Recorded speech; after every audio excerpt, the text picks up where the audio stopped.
What?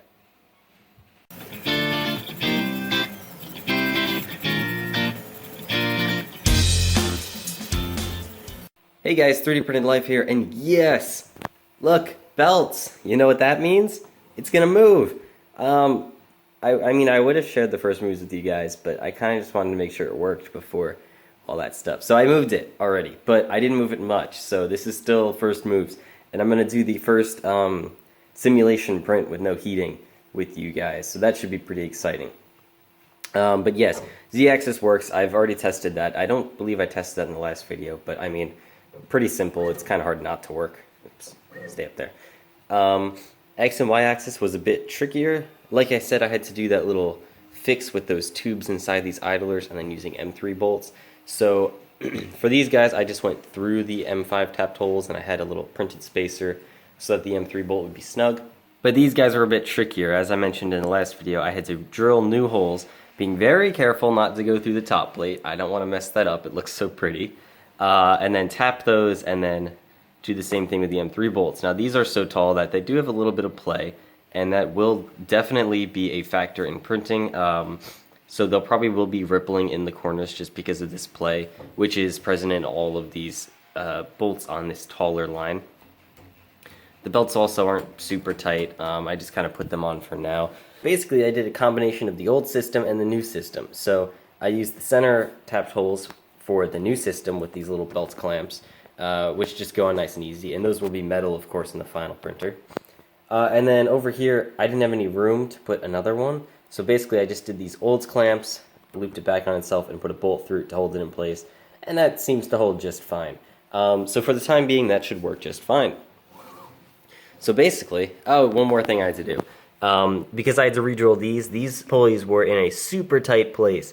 There was not much wiggle room, so I wasn't precise enough on this guy, and I had to Dremel out a little bit of a notch in this one post. But other than that, it works fine, and I think it should still have enough clearance for the panels once those come in. If not, that would kind of suck, but I might just Dremel the inside of the panel a little to give them some clearance. That should be fine.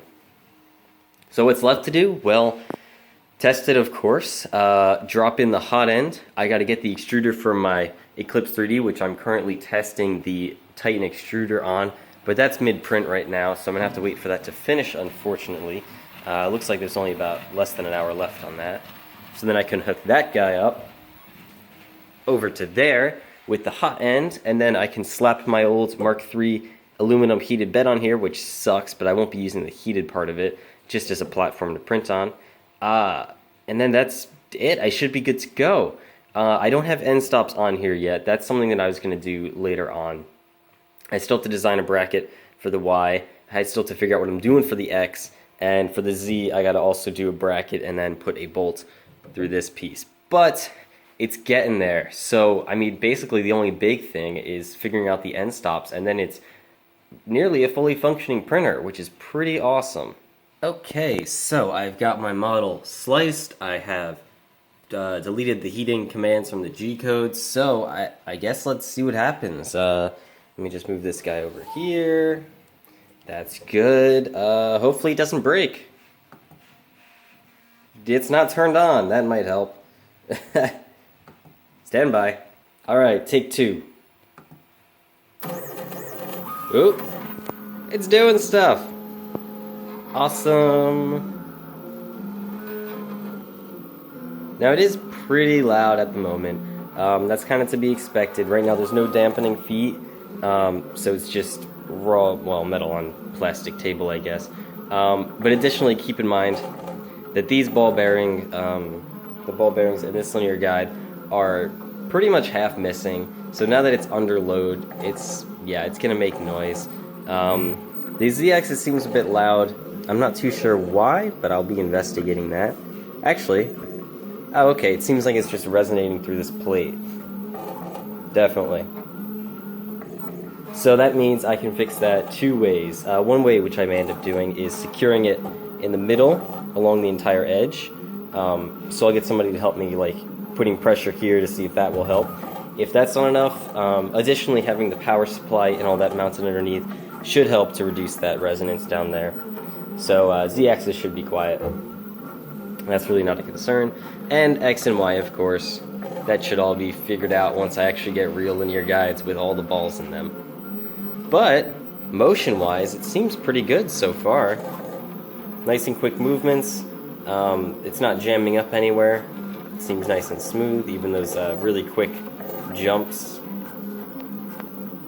So I'm pretty happy with this. At this point, I'm ready to give an actual print a shot. I am just waiting on that guy way over there to finish up still, but once I do, I'll be making another video, so probably I won't release that for a day just to tease you guys, but that's life. So that's pretty much it for this episode. Thank you guys for watching. So awesome to see it finally moving around.